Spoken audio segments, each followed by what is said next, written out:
santai bareng yuk di hari ini, hari Kamis tanggal 25 Juni 2020. Dalam santai hari ini kita sama-sama merenungkan sebuah tema, yaitu tidak terlihat namun terasa. Kita mau belajar nih teman-teman dari seorang tokoh, yaitu Ruth dan Naomi. Yuk kita baca kisahnya di dalam kitab Ruth. Kita sama-sama buka ya. Kitab Ruth ada di Perjanjian Lama. Namun penakaran ayatnya kita akan ambil dari Ruth 1 ayat 16 sampai 17. Ruth 1 ayat 16 sampai dengan 17 kita baca bareng-bareng ya. 1, 2, 3. Tetapi kata Ruth, janganlah desak aku meninggalkan engkau dan pulang dengan tidak mengikuti engkau. Sebab kemana engkau pergi, ke situ jugalah aku pergi. Dan di mana engkau bermalam, di situ jugalah aku bermalam. Bangsamulah bangsaku dan Allahmulah Allahku. Di mana engkau mati, aku pun mati di sana, dan di sanalah aku dikuburkan. Beginilah kiranya Tuhan menghukum aku, bahkan lebih lagi daripada itu. Jikalau sesuatu apapun memisahkan aku dari engkau selain daripada maut. Gengs, apa yang kalian ingat dari kisah mereka ini? Jadi ada sebuah kisah sepasang suami istri namanya Elimelek dan Naomi. Nah, mereka tuh punya dua anak cowok namanya Mahlon dan Kilion. Mereka berempat itu adalah orang Bethlehem Yehuda.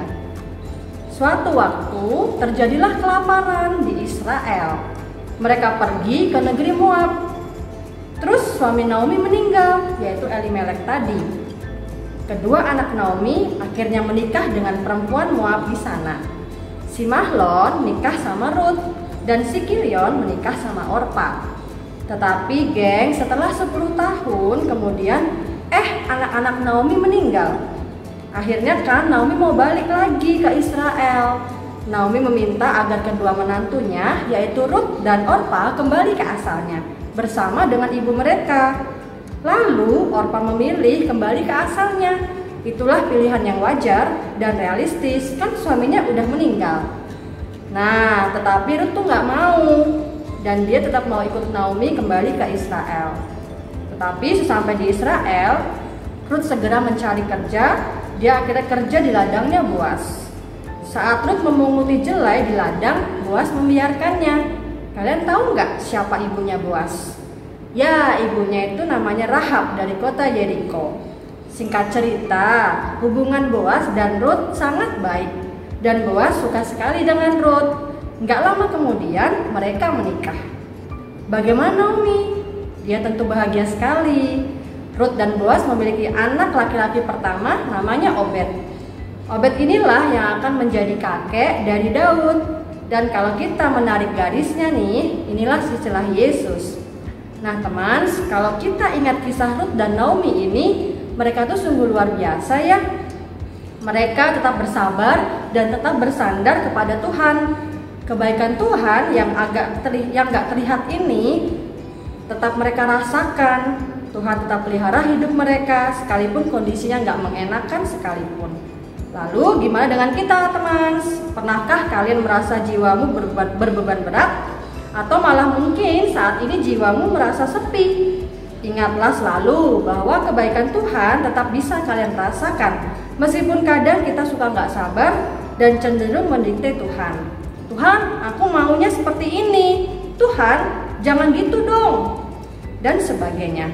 Yuk kita miliki iman yang teguh seperti Ruth dan Naomi, terkhusus di masa-masa menghadapi masa-masa sulit saat pandemi ini. Tuhan menolong kita semua. Halo Sobat Yud GKI Kanan, itu tadi renungan kita hari ini.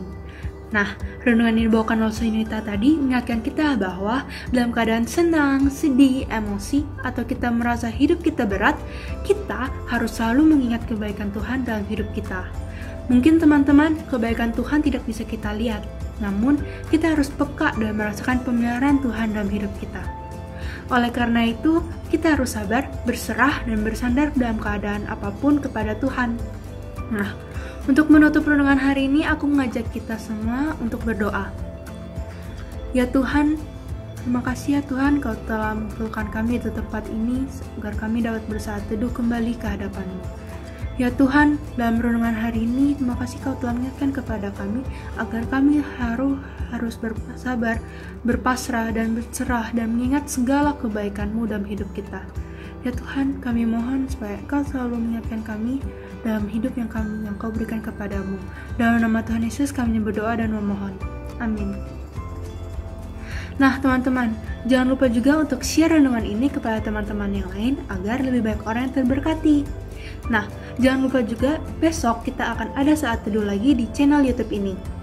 Dan jangan lupa teman-teman, setiap Sabtu jam 7 malam kita akan ada Zoom Fellowship. Untuk kodenya bisa kalian lihat di WA atau Line. Nah, kita juga ada program baru loh, yaitu Obrolan Santuy Anak Milenial. Program ini akan dilaksanakan di Spotify. Nah, bagi teman-teman yang punya Spotify bisa mengakses podcast pertama kita yang sudah diupload dari minggu kemarin. Nah, jangan lupa juga setiap hari Minggu kita akan ada podcast-podcast lainnya. Untuk teman-teman yang masih bergumul dengan kehidupannya, bisa nih DM ke Youth GKI Kanaan. Di Instagram maupun bisa chat ke pembina kita, nanti kita akan sama-sama bahas di podcast kita selanjutnya. Have a blessed day teman-teman, Tuhan Yesus memberkati, bye-bye.